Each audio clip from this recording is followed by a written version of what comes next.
We now begin our first panel of the day. One Nation, One System, unifying school psychology across all Indian schools. This session explores how we can build a unified, inclusive, and culturally rooted framework for school psychology across India. Ladies and gentlemen, to begin this panel, it's my privilege to introduce three remarkable leaders shaping India's mental health landscape. Our first speaker is someone who has been shaping the landscape of inclusive education long before it became a buzzword. Please welcome Ms. Samindra Sawant, co-founder of Disha Counseling Center and the head of the resource room at Bhaktivedanta Swami Mission School in Mumbai. Samindra joined the school in 1999 as its very first counselor, entrusted with building mental health services completely from scratch. With the unwavering support of her principal and management and her own fierce commitment to inclusion, she pioneered the school's transition into a truly inclusive institution.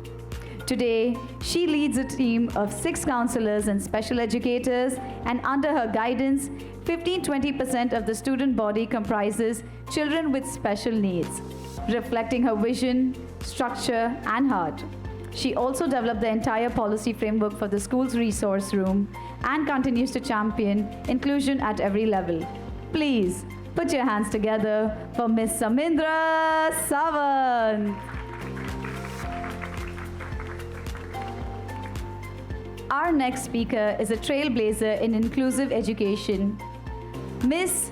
Masarat Khan.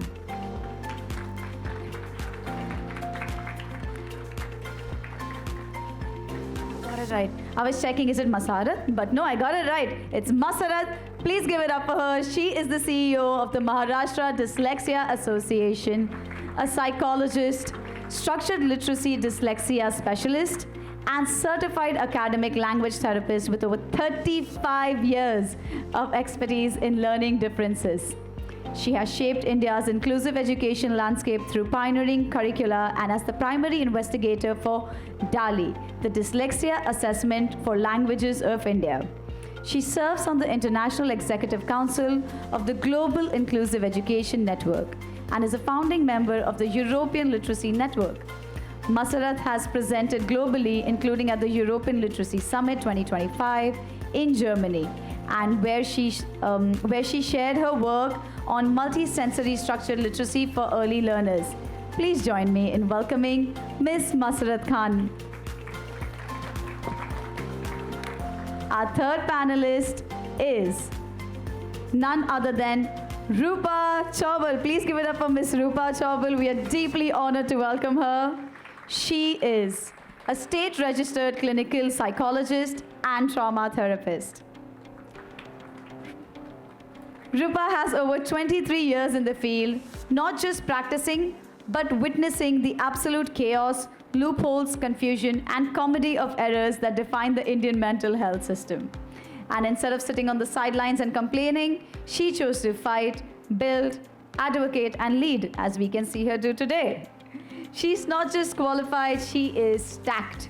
MA Counseling Psychology from Mumbai University, MA Clinical Psychology SNDT, MPhil in Clinical and Counseling Practice TIS, certified in EMDR IFS Informed, trained in REBT, hypnotherapy, and narrative therapy. She founded Antarleen, a trauma-focused mental health center in Mumbai, and is a member of the International Dissociative Disorders Lister, meaning she's aligned with global standards, not the minimum bar.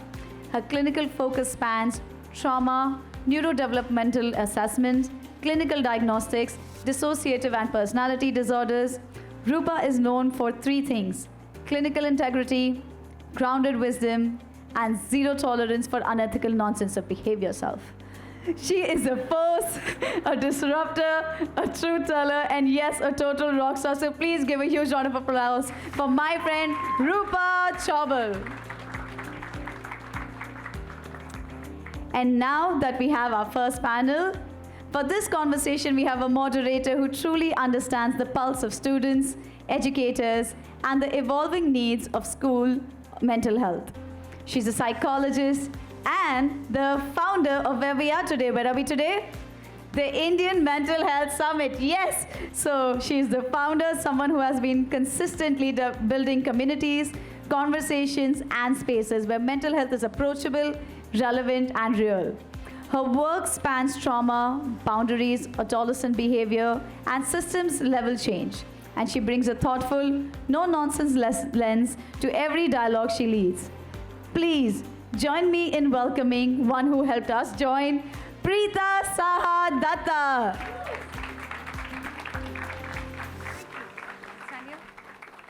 Hi everyone, good morning. Thank you so much for coming here. I am very excited to see all of you.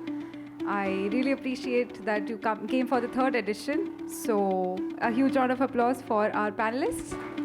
Wonderful. So today's topic is One Nation, One System, unifying school psychology across all Indian schools. So before we start, I'll ask 2-3 questions to the audience. How many of you over here are school psychologists? What is the biggest challenges that you face? Do you like being a school psychologist? Yes? If you like it, just raise your hands. Yeah? If you don't like it, raise both hands. Okay, so is it all... Hi, Dhanashree. Hi. So is it something that is absolutely smooth? No, right? So it is not something that is likable all the time because there are so many issues that we face when it comes to school psychology. What are some of the issues? Can somebody just raise their hands and tell me quickly? Yes. They think that we are an extra teacher. Okay. So teachers' roles also we have to do. Proxy, supervision, admin. What else? Yes. We have to do admin work, maintenance of records. What else? Documentation is school counseling. We have to do it. No, what are the things that we are not supposed to do but they make us do? Ethical concerns, though, yeah, we have to tell if the children are going through something, we are expected to break confidentiality. Yeah. Yeah. I remember when I was a school counselor, somebody has misbehaved, so send them to the school counselor for what good joy? And not even, how many of you, despite being school counselors, are not allowed to counsel the children during school hours? You guys, right? So that's a big problem. Even I faced it. So that is the reason that we wanted to have this panel discussion. So we have these wonderful people who are working very closely with the children, and Rupa, who is superb in all the policy related things. So कुछ भी आपकी demands है, Rupa आपके साथ है. All right, so let's start. So first question to you, Masrat ma'am. Do we have a unified school psychology framework in India that meaningfully includes regional, linguistic, cultural diversity, as well as the needs of neurodivergent children, especially with learning differences? And how would that framework work in practice? Okay. So that is, the thorn that Afreen was talking about. So sadly, we do not have one. But a lot of... are you able to hear me? Yeah. So sadly, we do not have one standardized framework. But a lot of people, and some of you here, are doing an excellent job. The thing is that we don't have, but it does not mean we cannot do. And we all need to work together. Like if we are in this field and if you all are here and we want something, to happen for the good of our children who are our future citizens, we need to come together. So thank you, Preeta, for the opportunity to get us all together and discuss such an important topic. So where the Rights for Persons with Disability Act 2016 is concerned, it has included 21 disabilities now. Earlier, the Persons with Disability Act 96 had only 7, so now it's 21, and there is scope for including more. So we have 14 more disabilities included. That means there is recognition, and it talks about what the schools, educational institutions, there are guidelines, for educational institutions, for heads of schools and so on, as to what they need to do to include the children in the mainstream school. So that's all laid down, but how to do it is not there. Wonderful. Wonderful. So that's where we come in. Right. We shouldn't just sit and Right. complain about things. That's why we have to take an initiative all the time. Right. So it's there. And we also have the National Education Policy 2020 that talks of inclusive practices, which means you have to, take along with you all students with diverse needs. So it's inclusive. Again, the same thing. How do we do it? It's not there. So it's up to us to come up with something. So yes, we do not have, but there is law that says that you should do it, right? So your next question, what Is should how your would it look like? Look like? So one is that it should be culturally responsive. That means it has to take into consideration all the diverse, the cultural background of the students coming. So here, when we are talking, we are not just talking about students with diverse needs. We are talking about all students, right? India is a multicultural, multilinguistic, multi-religious. Everything is multi where India is concerned. It's a diverse range of population that we have here and needs. So yes, so when we are talking about school psychology, we have to keep all this. We have to consider all this, because something that, like if I am the psychologist in the school and I come from a particular background, it could be, the way I have been raised, for example, the background of my home, which could be, very stimulating, or maybe, I'm a fighter and I have come up, I don't have any such background at home, but I have made it, where I am today. So many things influence how you are going to, interact with your students and how you are going to perceive what they are going through. So over here, we need to be very flexible. We need to understand the different cultures, the different religions, right? Because what applies to mine may not apply to, the student sitting in front of me. So I have to be very particular about that. I cannot be influencing my clients in any way, right? We cannot influence. We have to understand. So the framework has to take this into consideration. So the backgrounds, the perspectives, the prior experiences of the students play a very important role where school psychology is concerned. Second is, when we are talking about, again, languages, right? Now, if, for example, I'm a school psychologist, a school counselor in an English medium school, all right? And my limitation is, again, English. What happens? Now, if I have a student sitting in front of me who is, comfortable speaking in Hindi, Marathi, or Gujarati, then what happens? Okay? So we need to consider that also. Because, yes, it's an English medium school, but that does not mean in a counseling session the student has to speak in English only, or the counselor has to speak in English only. Because we are not doing academics here, we are not here conducting a language class, we are not here to improve the student's language. Our whole purpose is very different when we have a student sitting in front of us who has some mental health concerns. We may not even use the term mental health, but has some concerns and wants to, vent it out.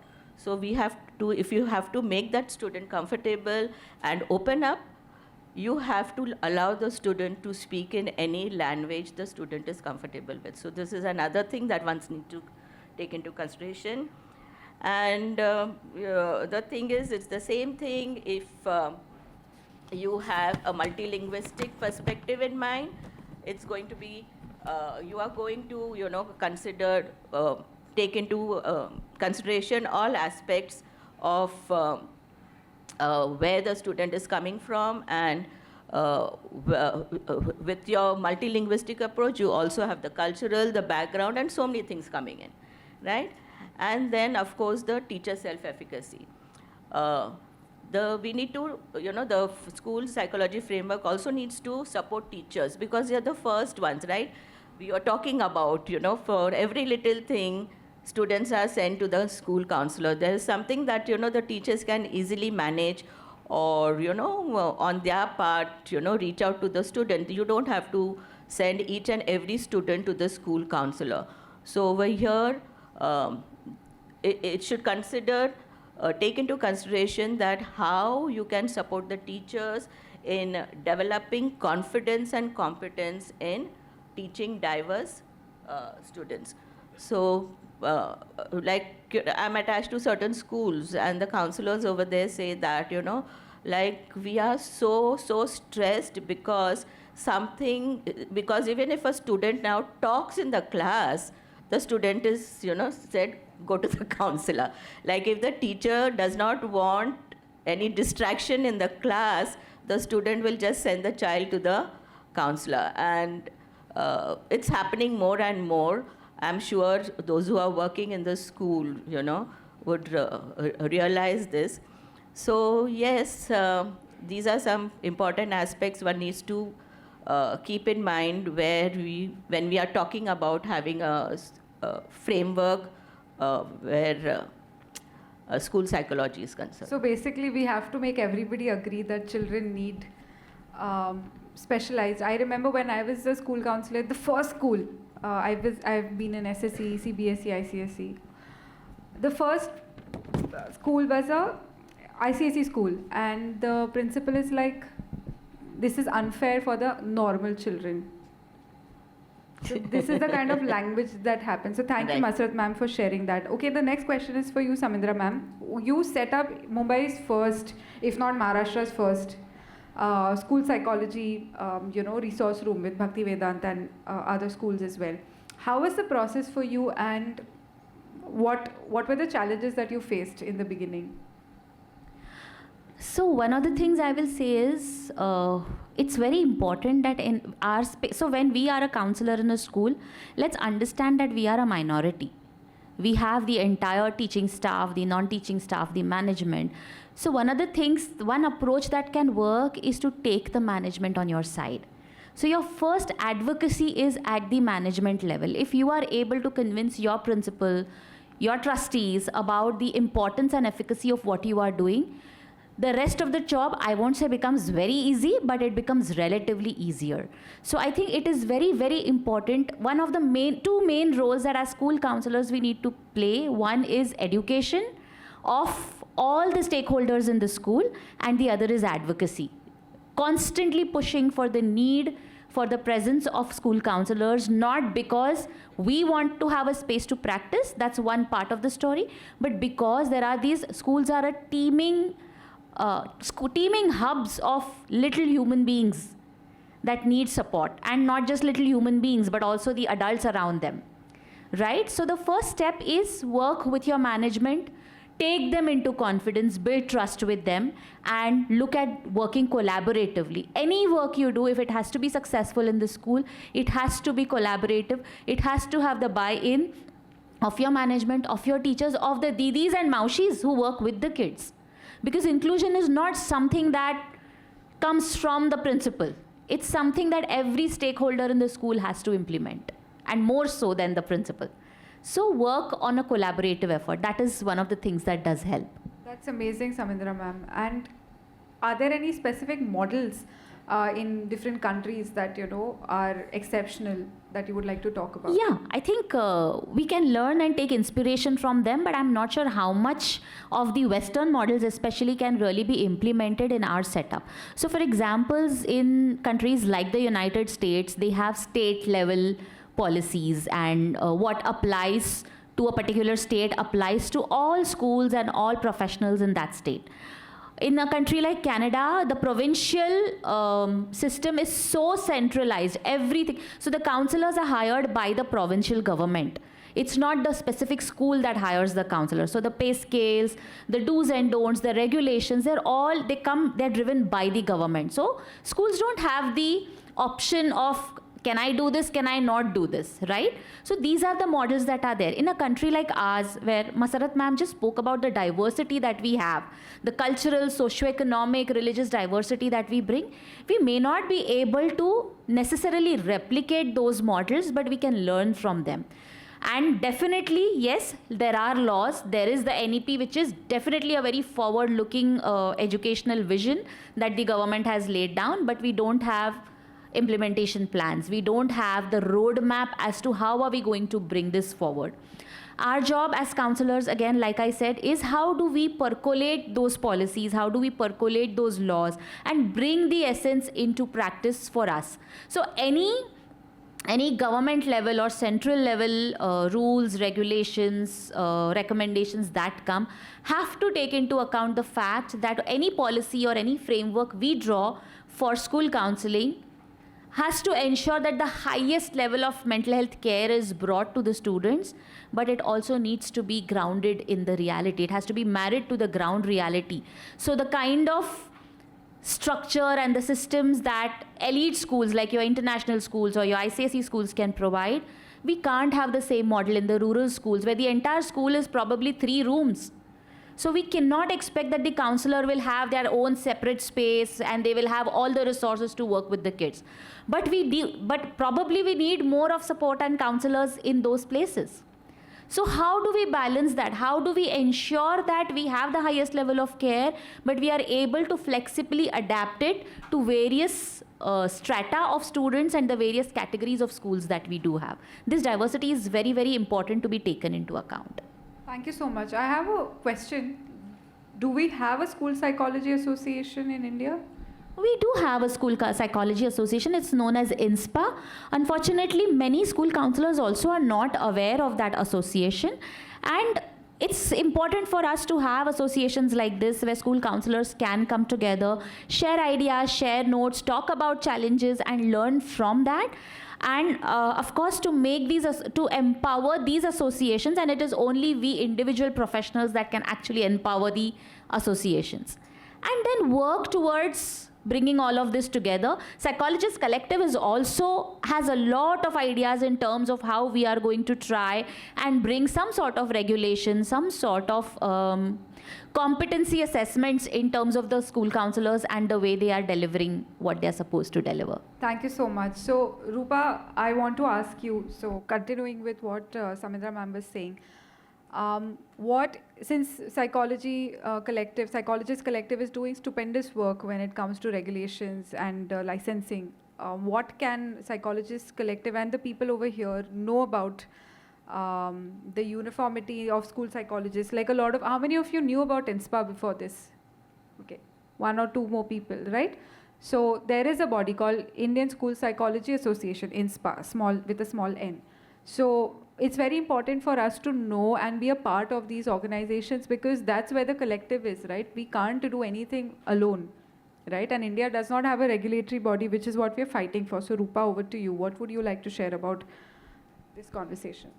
Okay, I think let's start with the reference point that actually Samindra brought up very beautifully. She mentioned about the system in Canada, and we are trying to push at least the state government to implement a similar system here. We are saying that please bring the school psychologists under the state regulation itself, so that even their salaries can go into 7th or 8th pay commission.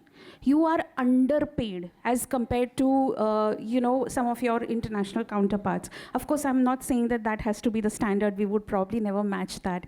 But given that most of us who have worked in the capacity of a school counselor, I have myself in the past have worked as a school counselor as well. So some of this comes from my own experience too, that we are typically sometimes one counselor for an entire school of like 2,400, 3,000 children. And that's not the kind of caseload we can ever be prepared for. In fact, that is quite punishing for a school counselor, to be very honest.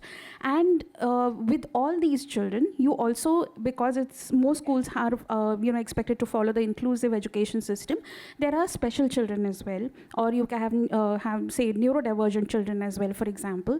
And then everything starting from the concessions that have to be uploaded to the council to like there's some issue about one child engaging on some inappropriate behavior out there online on social media. The entire range of these issues come straight to the school counselor, and that is irrespective of whether you are trained to handle it or not. which is, I feel, inappropriate, because what kind of support do you have? Let's say, for example, there is possibly a POXO case. How many of you are absolutely well trained on POXO? Can you please raise your hand? See how many of you are there. Barely few hands are up. But if you are working as a school counselor and you're expected to, as a professional, do what is necessary in a POXO case, whom do you turn to? Then you start looking for a lawyer, then you start upgrading your knowledge. Then again, every person will give you different information. So there is a lack of standardized guidelines for practice for all psychologists. I'm not just saying this for school psychologists, actually it is so true for all psychologists. Even if you are a counseling psychologist, let's say you're dealing with a queer individual and there is some legal issue that comes up with respect to their behavior or something. How do you navigate through that? Because some things might apply differently to them. Likewise, if let's say you're a clinical psychologist or a sports psychologist for that matter, and you are dealing with certain issues which require a more nuanced understanding of the laws that interpret those issues in your specific state or country or whatever, how do you really feel that you are adequately trained to handle that? So the whole point is, who is going to look after the school counselors? Who is going to take responsibility for school counselors? And hence, I think we are trying to very actively bring even the school psychologists under the state regulation, where we can do two things. One is, because they are registered, the government needs to take their responsibility, because I think we all know schools don't always do a very great job of that. And most of them are actually deliberately appointing counselors on contractual positions to circumvent regular payroll benefits. And then, of course, the rest of the exploitation starts, where either you are asked to turn up for events that are none of your business, or probably you're asked to become a proxy teacher in class. So I was asked to teach choreography for annual day. they would have a terrible time with me if they were to ask that, but whatever. The point being, the idea is, one, bring the school psychologist under the state regulation. Two, this will allow us to introduce pay commission as salaries for school psychologists.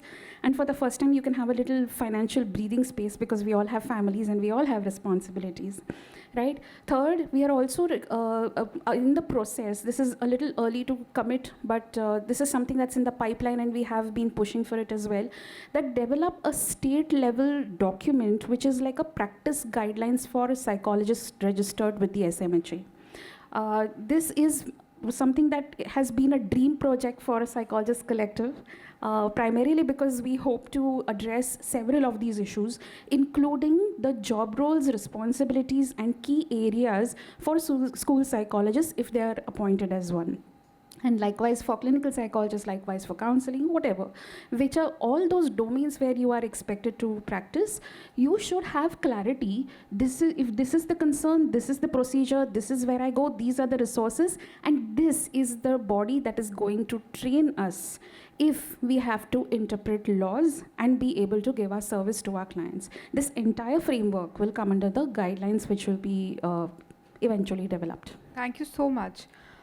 So my next question to you is, Samindra ma'am, what kind of consistent training and accreditation can be provided for the budding psychologists or school psychologists to ensure that they are the right fit in the schools, private and public? And are there any such government training available? So one of the burning topics Rupa just spoke about is POXO. And increasingly, with our young kids being exposed to sexuality so early in their lives, you will face POXO and POXO-related challenges very, very frequently. So that is one training that definitely all school psychologists should aspire to have.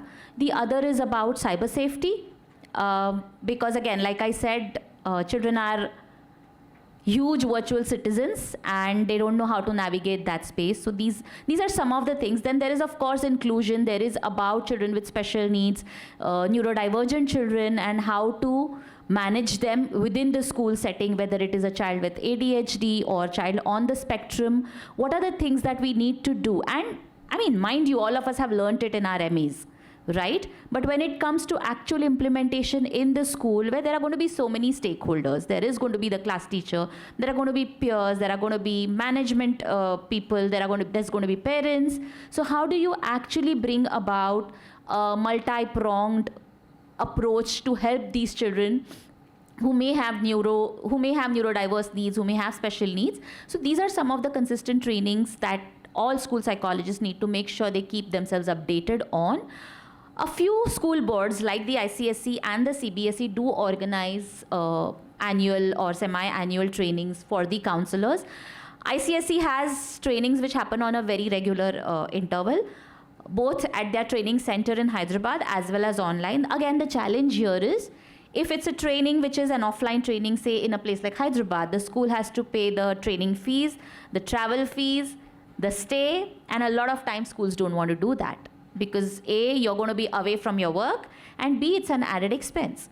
So while there is a lot that some school boards are doing, how much does it actually reach the counselors who are placed in those specific schools is something that's questionable. Again, like I said, there are a lot of online trainings that do happen since the pandemic especially, and hopefully that brings it more, makes it more accessible for the counselors to be able to access those and keep themselves updated where these things are concerned.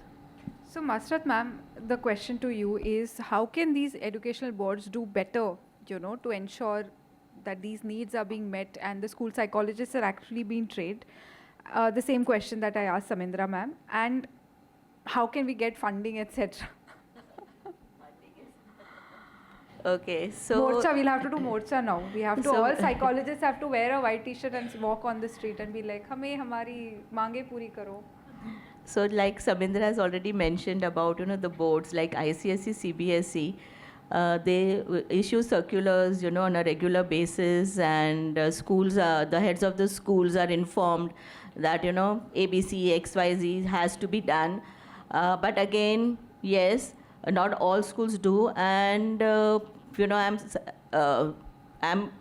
a lot of time I'm taken by surprise because the schools, they say that they are not aware of it when there is a circular. So I don't know whether they are actually not aware of it or they are feigning awareness, but it's a common thing because like Samindra said, it involves a lot of resources, right? It also involves time. You have to take out special time for, whether it is teacher training or professional development of the staff, or if you want to introduce something for all students, including students with diverse needs, you have to make certain changes, adaptations. Even getting a shadow teacher in the class sometimes is a huge trouble. Right. So now you have a lot of courses being offered, for shadow teacher. But again, schools are not willing because it's like you have some outsider there, and their excuse is that, there will be other parents also who would want. I mean, if you want to do it, you will do it at any cost. If you don't want to do it, you'll find all always make excuses. yeah. So yes, the boards are doing it. Even the state board has certain guidelines. It's not that. The whole question here arises is how.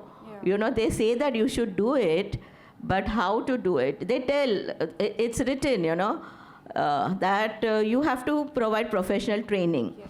You have to, have counselors in school. You need to have special educators in school. But how do you get them? Where do you Rupa get is them? giggling over there. I can see her giggling. She's like, this is what I'm doing. Yes. So thank you, Rupa, for taking the cause forward. So boards have it, but how to do it? And again, I have seen in a particular school, things are going very smoothly. Things are happening, and then there is a change of guard. The, principal changes, and the next who comes has some very unfair different for the ideas. students, they'll say. And all the support that the students were getting are withdrawn because this particular principal does not believe in it. Yeah, Like I'll tell you something very simple. I know of schools even today, who very proudly proclaim that we don't have a single student with any kind of learning challenge in the school. I mean, they take it as a pride that their, students are all toppers. I mean, it is impossible. How can it be? But they say it with pride. I just went to, 2 years back, I was doing a awareness workshop in a school, and the principal over there was, that we just have, one student who has difficulty, otherwise we don't have any problems.